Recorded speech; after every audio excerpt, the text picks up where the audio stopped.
This PowerPoint is around skill learning and the things we do to improve and the factors that affect our ability. There are 3 phases of learning. The first phase is the cognitive. This is a mental phase. It's about figuring out the skills and thinking about what you're actually doing. Like, what is the purpose of the skill? How do I stand? What are the movements involved? A lot of self-talk may be happening in this phase. The second phase is the associative phase. It's sometimes called the practice phase. It tends to be longer than the cognitive phase as the players begin to monitor their own performance from internal feedback as well as external feedback. Errors tend to be fewer and less major, and the player or student is more able to diagnose their own faults and monitor their own feedback. The final phase is the autonomous phase. This is where the skills are becoming second nature and the performance becomes a lot more smooth and fluent, and players are able to focus on higher order skills like strategy. As you can see from the diagram here, a lot of the movements are habitual. You can multitask and there's a lot fewer errors. This picture here gives you a good summary of the 3 stages. The 3 stages of motor learning, cognitive, associative and autonomous, can be summarized in this diagram. There's a few key points there for characteristics, okay, down in that line, another name for that stage as well as the process happening. The next step is types of learning. It's also known as types of instruction and types of practice.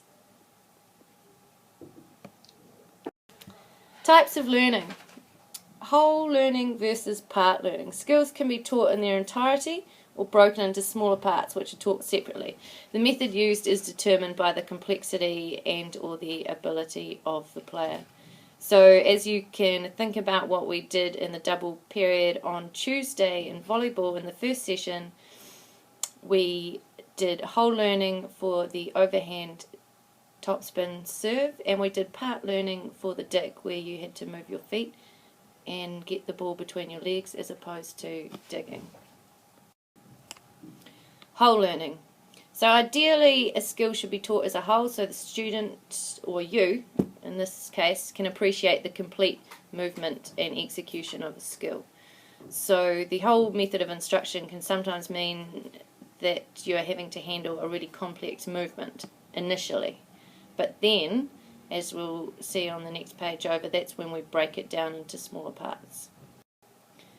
Part learning.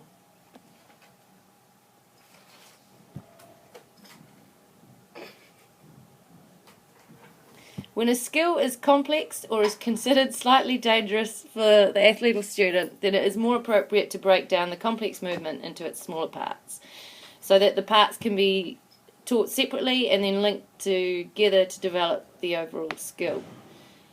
When part instruction is used, it's important that the whole skill is demonstrated so that you can understand and appreciate the whole movement or the whole combination of movements.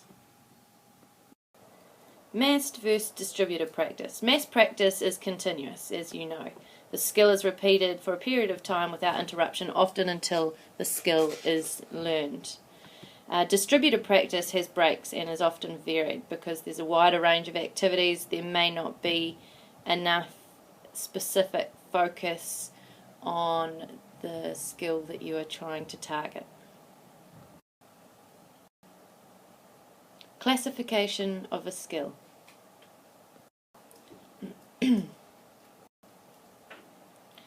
Classification of motor skills. Skill classification. We can look at fine motor skills and gross motor skills. So fine motor skills are basically the coordination and use of small muscle groups, specifically things like writing, shooting, wrist spin. Gross motor skills involve larger muscle groups, and a greater force is used. For example, running, throwing, kicking. If we look at the type of movement, we look at discrete skill, continuous skill, and serial skill. So as you can see there, discrete skill is a single movement with a really specific beginning and end. E.g., as you can see there, a football kick, netball throw, tennis serve. So each of those skills has a beginning and an end point. A continuous skill is when the performer determines the beginning and end of the movement. For example, going for a run or swimming. So there isn't a real specific or distinct start and end point. Serial skill is essentially discrete skills performed in a sequence. For example, gymnastics routine, etc. So if we were looking at our volleyball serve specifically, it has a start point and an end point. So we would classify that as a discrete skill. Thirdly is in the environment, you've got a closed skill and an open skill. So a closed skill is when it is performed in a predictable environment and there aren't really many variables and it's constant. For example, in our gym at school.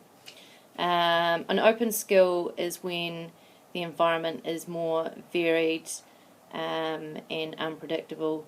For example, team sports, particularly when you're outside as well. So not only have you got weather changes and field changes, but also within the team sports there is a fair level of unpredictability. You don't know what the other people in the other team are going to do, as opposed to in a closed skill.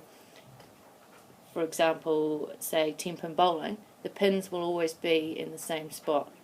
Okay, you're not relying on anything else happening. You're not expecting anything else to happen. It's a very fixed environment.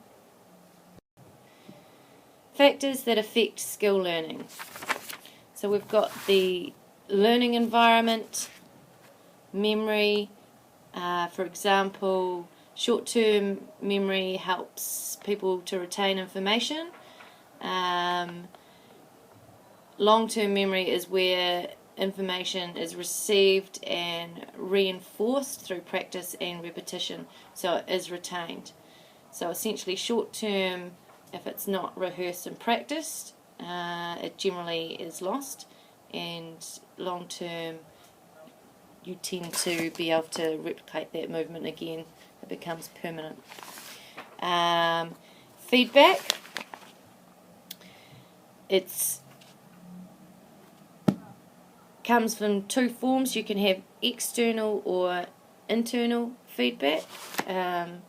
External is when someone is either telling you what to do or they've filmed something, you performing a skill, and you can watch it yourself and see what it is that you were or weren't doing properly. Internal feedback is about the movement and how that relates to you. And I know a number of students, when learning or teaching themselves to serve with the non-dominant hand, kept switching back to the dominant hand so they could go through how it felt on one side and try and replicate that feeling on the other side. Individual factors, which I'll go into a bit more on the next slide. The style of learning. That could be if you're a visual learner, an oral learner, a kinesthetic learner, or a combination of both, or sorry, a combination of all, and transfer of learning. So it's where you can take skills from one sport and transfer transfer some of those skills into the current sport. So, for example, if someone's roller skated, they might find it a little bit easier to ice skate. Individual factors I've got here: age, gender, existing level of skill or ability, your fitness level, your motivation for learning and confidence, and previous experience.